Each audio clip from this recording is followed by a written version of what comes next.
When MQ-1 Predators deploy downrange, they are controlled by two different pilots during each sortie. One handles takeoff and landing, while the other flies the mission. Our MC or mission control element guys are all stateside, fly via satellite link, so they really only deploy the guys that they need to downrange to do launch and recovery. Everything else is stateside.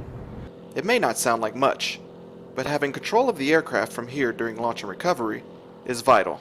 Stateside, a lot of this stuff is done via satellite link, and so there's a time delay which is not optimal for taking off and recovery aircrafts or in emergency situations. So our purpose then is we fly via line of sight, so radio frequencies for near instantaneous control, which just allows us to more safely fly the aircraft.